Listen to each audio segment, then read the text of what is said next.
Database management system සම්බන්ධ 30 වෙනි ප්‍රශ්නය සමග ඔයාලා සාදරයෙන් පිළිගන්නවා. දැන් මම පළවෙනි ප්‍රශ්නේ ඉඳන් කතා කරන්න ගත්තොත් පළවෙනි ප්‍රශ්නේ අපිට කියන්නේ find the number of letters in the full name of all students in grade 11. ඒ කියන්නේ grade 11 ස්ටුඩන්ට් ලාගේ සම්පූර්ණ නමේ අකුරු ගණන හොයන්න කියලා. ඉතින් මම මේකේ query එක ලියන්න අපි SQL tool එක use කරනවා. ඉතින් මේ 30 වෙනි ප්‍රශ්නෙත් අපි අර කතා කරගෙන එන 16 වෙනි ප්‍රශ්නේ ඉඳලා එන ප්‍රධාන ප්‍රශ්නය යටතේ කොටසක්. ඒකේ අපි හදාගත්ත exam mark db කියන database එක ඇසුරෙන් තමයි මේ ප්‍රශ්නෙත් අපිට කතා කරන්න තියෙන්නේ. ඉතින් මම මේකට අදාළ query එක ලිව්වොත් කොහොමත් අපි query එක ලියද්දී අපිට result එකක් ගන්න ඕන නම් අපි select කියන keyword එක use කරනවා. ඊළඟට අපි බලන්න ඕනේ අපිට ඕනේ data ටික. අපිට ගන්න ඕනේ data ටික මොකක්ද කියලා. අපිට ඕනේ වෙන්නේ ස්ටුඩන්ට් ගේ full name. full name එකේ තියෙන characters ගානනේ හොයන්න කියන්නේ. එතකොට full name එක ඕන නම් අපිට student table එකෙන් තමයි ගන්න වෙන්නේ. එතකොට මම student table එකෙන් අරගන්න ඕනේ අපිට ඕනේ full name එකකින් හින්දා student table එකේ first name එකයි student table එකේ last name එකයි මම අරගන්නවා. table එක මේ විදිහට සඳහන් කරනවා. ඊට පස්සේ මම මේක execute කරාම මේ විදිහට අපිට ස්ටුඩන්ට් ටේබල් එකේ ස්ටුඩන්ට් ලගේ සම්පූර්ණ නම එනවා. හැබැයි මෙතන තියෙන්නේ අපිට ටේබල් එකේ කොලම් දෙකක් විදියට. ෆුල් නේම් එකේ කැරක්ටර්ස් ගන්න නම් අපිට මේ තනි කොලම් එකකට ගන්න වෙනවා. ඒකට අපිට පුළුවන් මේ විදිය මේක වරහන් ඇතුළේ දාගෙන concat කියන ෆන්ක්ෂන් එක යූස් කරලා අපිට පුළුවන් ඒ ටික එකතු කරගන්න. මම මේක එක්සිකියුට් කරොත් මේ විදියට ස්ටුඩන්ට්ගේ සම්පූර්ණ නම එනවා තනි කොලම් එකක් විදියට. මේක මම මේක රීනේම් කරලා ගත්තොත් මේ විදියට ස්ටුඩන්ට්ගේ ෆුල් නේම් එක ගත්ත හැකි. ඊළඟට අපිට අහලා තියෙන්නේ කැරක්ටර් ලෙන්ත් එක. කියන්නේ මෙතන තියෙන අකුරු ගාන. ඒකට අපිට පුළුවන් char underscore length කියන ෆන්ක්ෂන් එක යූස් කරන්න.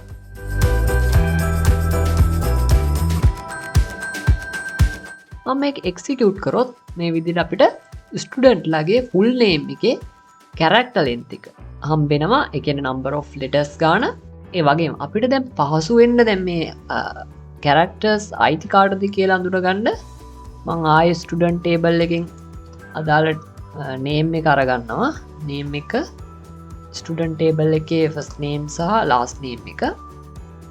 එතකොට ඒ කෙනාට ගැලපෙන විදියට ඒ කැරක්ටර් ලෙන්ත් එක එනවා.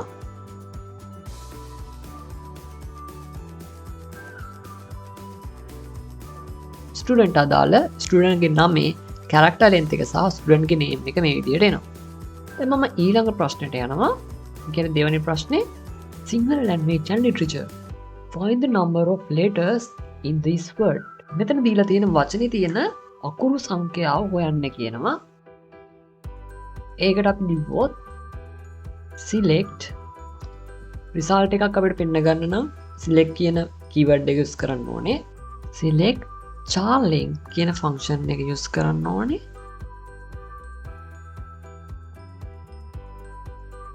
ඒකට අපි අර ගත්ත අපිට දීලා තියෙන word එක දෙන්න ඕනේ.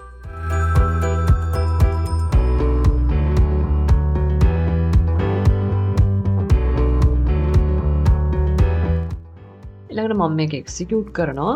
එතකොට අපිට මෙතන අපිට දීලා තියෙන word එකේ letters ගාන මේ විදිහට හම්බෙනවා. ඊළඟ ප්‍රශ්නෙට ගියොත් find the number of letters in the full name of all students in grade 11 class. A class.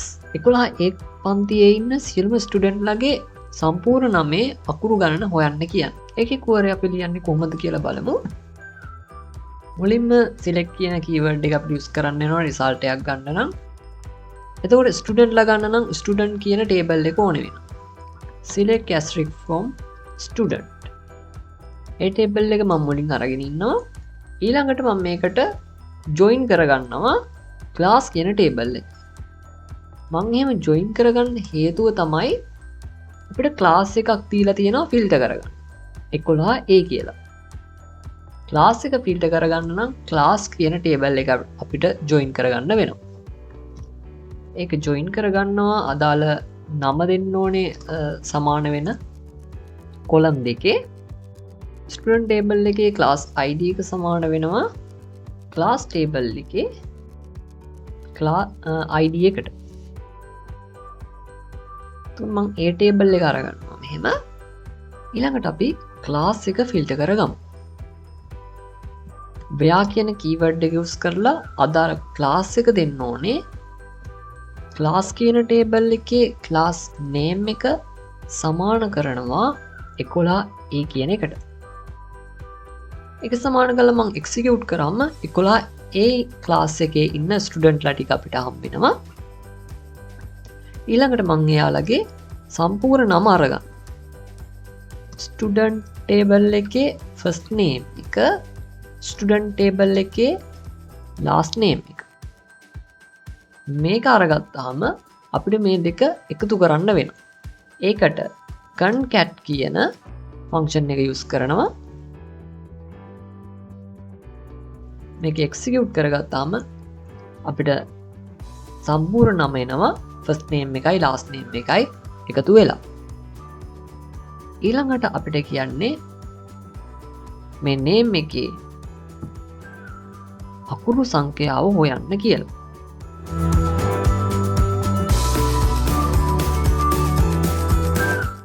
අකුරු සංඛ්‍යාව හොයන්න නම් charling කියන ෆන්ක්ෂන් එක යූස් කරන්න වෙනවා. අපි බලමු.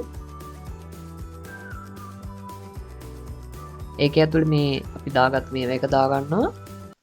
අපි ගත්ත concat එකෙන් ගත්ත result එක. ඒක මම මේ විදිහට rename කරගන්නවා.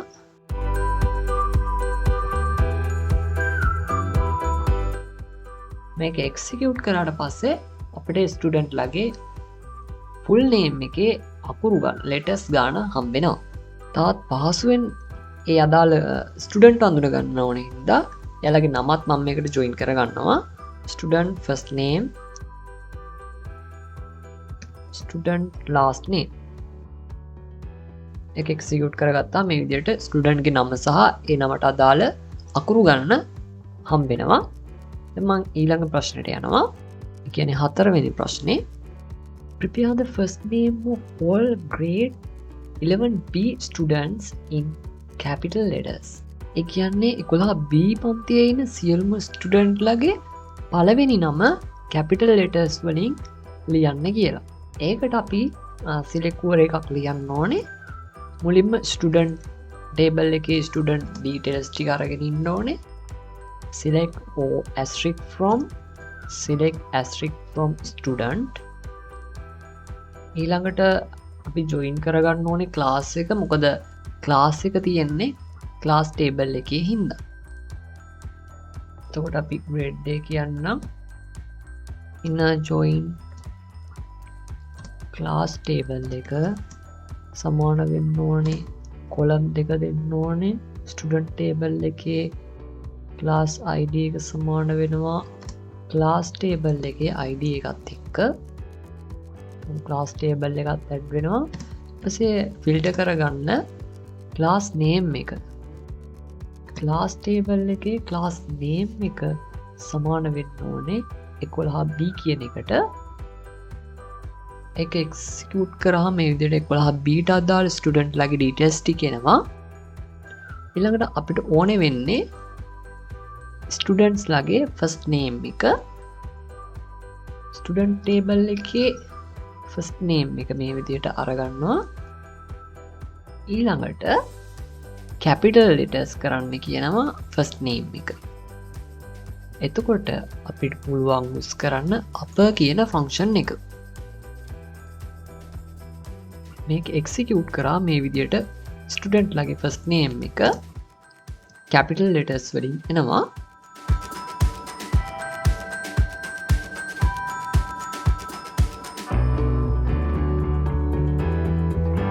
මේත් එක්කම ටේබල් එකේ තියෙන විදිය නමත් අරගන්නවා. බලාගන්න අපිට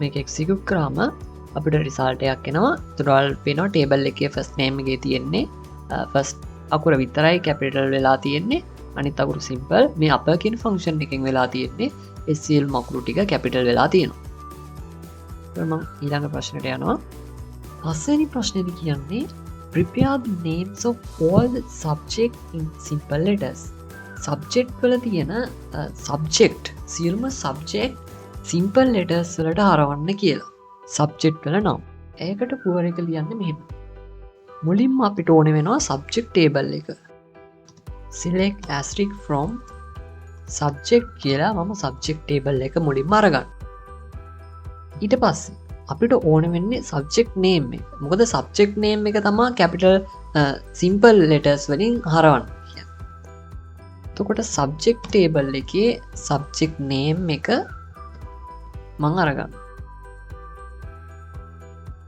මේක execute කරාම subject name එක එනවා subject එක අපි මේ name එක simple letters වලට හරවන්න lower කියන function එක use කරමු lower කියන function එකකින් අපිට පුළුවන් subject වල subject name එක simple letters වලට හරවලා ලියන්න මේක මම මේ column එක rename කරගන්නවා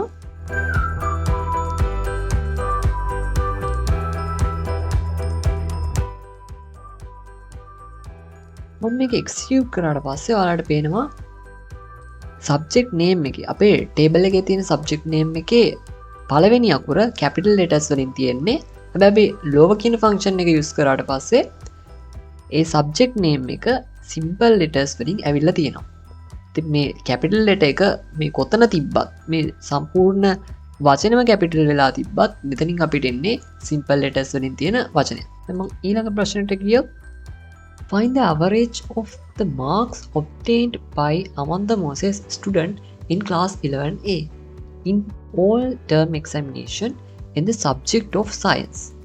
ඒ කියන්නේ අමන්ද මොසෙස් කියන ශිෂ්‍යයා 11 ක්ලාස් එකේ ඉන්නේ එයාගේ සයන්ස් කියන සබ්ජෙක්ට් එකේ එයා ලබාගත් ලකුණු වල මධ්‍යයන්ය හොයන්න කියනවා හැම ටර්ම් එකම හැම වාර විභාගයකම ගත්ත සයන්ස් කියන සබ්ජෙක්ට් එකේ මධ්‍යයන ලකුණු ඒක අදාළ කුවරයක ලියන්න කියොත් මුලින් අපිට ස්ටුඩන්ට් ටේබල් එක කොහොමත් ඕනේ වෙනවා මොකද ස්ටුඩන්ට් ගේ නමින් අපි ෆිල්ටර් කරගන්න ඕනේ වෙන නිසා මම ස්ටුඩන්ට් ටේබල් එක මුලින් අරගන්නවා select asterisk from student කියලා ඒක අරගත්තා ඊළඟට අපි බලමු අපිට ඕනේ අනෙක් ටේබල් ටික අපිට ඕනේ වෙනවා ක්ලාස් එකක් අපිට දීලා තියෙනවා එතකොට ක්ලාස් ටේබල් එක ඕනේ එතකොට අපිට ලකුණු ගන්න වෙන්නේ ස්ටුඩන්ට් එක්සෑම් මාක් රෙකෝඩ් කියන ටේබල් එකෙන්නේ ඒ ටේබල් එක ඕනේ වෙනවා එතකොට සබ්ජෙක්ට් එකක් අපිට දීලා තියෙනවා සයන්ස් කියලා.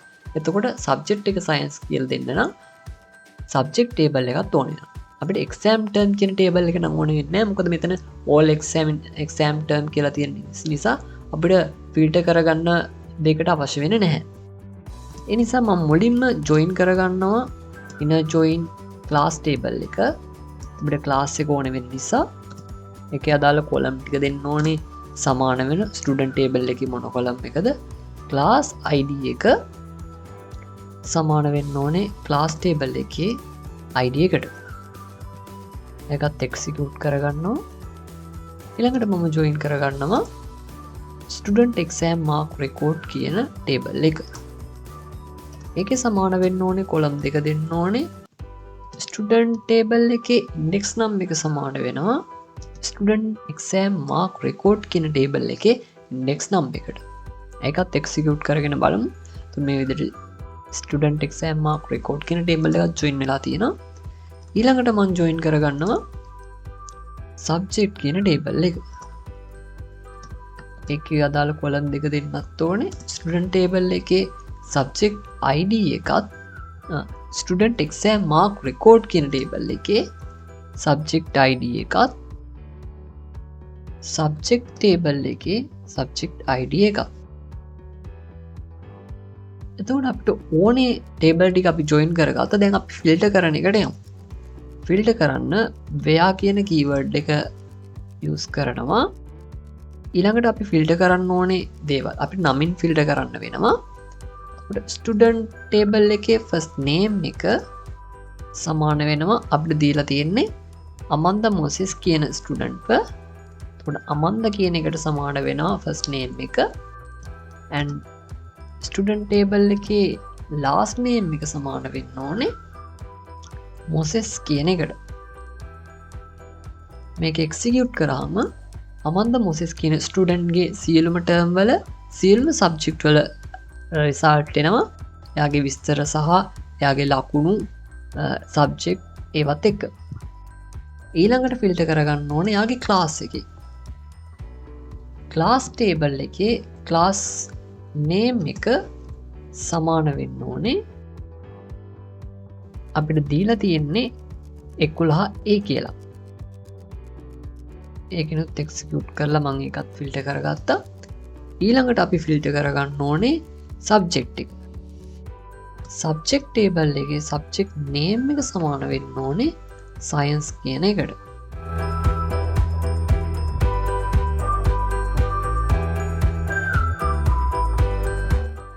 මේක එක්සිකියුට් කරාට පස්සේ සයන්ස් සබ්ජෙක්ට් වලට අදාළ රිසල්ට් එක එනවා. ඊළඟට අපිට ඕන වෙන්නේ ඇවරේජ් මාක් එක. එතකොට ඇස්ටරික් එක නෙමෙයි අපි යූස් කරන්නේ ඇවරේජ් කියන ෆන්ක්ෂන් එක. ඒ කියන්නේ avg කියන ෆන්ක්ෂන් එක. මෙතනින් අපි ෆිල්ටර් කරගන්න ඕනේ. ඒ කියන්නේ අපිට ඕනේ වෙන කොලම් එක දෙන්න ඕනේ ස්ටුඩන්ට් එක්සෑම් මාක් රෙකෝඩ් කියන එකේ මාක්ස් වලින් තමයි අපි ඇවරේජ් මාක් එක අරගන්නේ. මම මේක මෙහෙම රීනේම් කරගන්නවා මෙතන අපිට එන කොලම් එක.